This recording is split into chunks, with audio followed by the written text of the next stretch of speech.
السلام علیکم ورحمۃ اللہ وبرکاتہ۔ امید ہے آپ سب بہت خیریت سے ہوں گے۔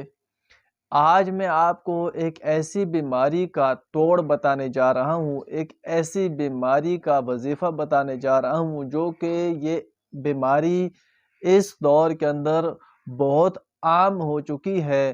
مردوں کو بھی لگتی ہے، عورتوں کو بھی لگتی ہے، حتیٰ کہ مردوں کے اندر بھی عام ہے یہ بیماری، عورتوں کے اندر بھی عام ہے، یعنی کہ پورے انسانوں کے اندر یہ اس دور کے اندر یہ بیماری عام ہو چکی ہے۔ آپ کو میں جو وظیفہ بتانے جا رہا ہوں، انشاءاللہ تعالی اس وظیفے کی برکت سے آپ کی یہ بیماری جڑ سے ختم ہو جائے گی، اور وہ بیماری ہے ہائی بلڈ پریشر کی بیماری۔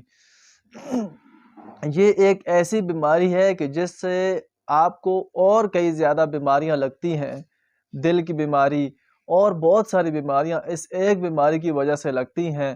تو آپ کو جو میں وظیفہ بتانے جا رہا ہوں، انشاءاللہ تعالی اس کی برکت سے ایک تو آپ کا بلڈ پریشر ہائی نہیں ہوگا، اپنے کنٹرول میں رہے گا، اپنے لیول میں رہے گا، اور دوسرا بلا وجہ آپ کو کسی بات کے اوپر غصہ نہیں آئے گا۔ اس سے آپ کا غصہ بھی ختم ہو جائے گا، آپ کا بلڈ پریشر بھی ہائی ہونا ختم ہو جائے گا، آپ کا غصہ بھی کنٹرول رہے گا، آپ کا بلڈ پریشر بھی اس سے بالکل کنٹرول رہے گا۔ مرد بھی کر سکتے ہیں اس وظیفے کو، عورتیں بھی کر سکتی ہیں۔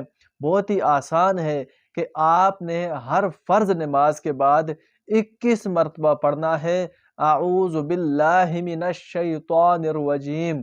پڑھنے کے بعد اپنے دونوں ہاتھوں کے اوپر دم کرنا ہے، دم کرنے کے بعد اپنے پورے جسم کے اوپر اس کو مل لیں۔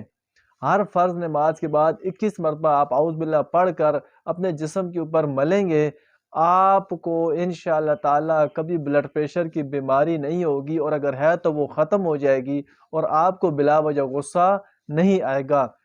اور جو عورتیں جنہوں نے خاص دنوں کے اندر نماز نہیں پڑھنی ہوتی، تو اس نماز کے وقت میں نماز نہ پڑھیں، لیکن اس وقت میں صرف 21 مرتبہ اعوذ باللہ پڑھ کر اپنے ہاتھوں کے اوپر دم کر کر اپنے جسم کے اوپر مل لیا کریں۔ انشاءاللہ تعالی مردوں کے بھی بلڈ پریشر کی بیماری ختم ہو جائے گی، اور عورتوں کی بھی ہائی بلڈ پریشر کی بیماری انشاءاللہ بالکل اس وظیفے سے ختم ہو جائے گی۔ آپ کو ویڈیو اچھی لگے اس کو لائک کریں، اور کسی بھی بیماری کے وظیفے کے لیے آپ ہمارے کانٹیکٹ پہ بھی رابطہ کر سکتے ہیں۔ ہم سے آپ ہر بیماری کا وظیفہ پوچھ سکتے ہیں، اور ہر بیماری کا علاج روحانی طریقے سے کروا بھی سکتے ہیں۔ اور اس چینل کے اندر انشاءاللہ العزیز آپ کو ہر روزانہ ہر چھوٹی بڑی بیماری کا وظیفہ ملتا رہے گا۔ السلام علیکم ورحمۃ اللہ وبرکاتہ۔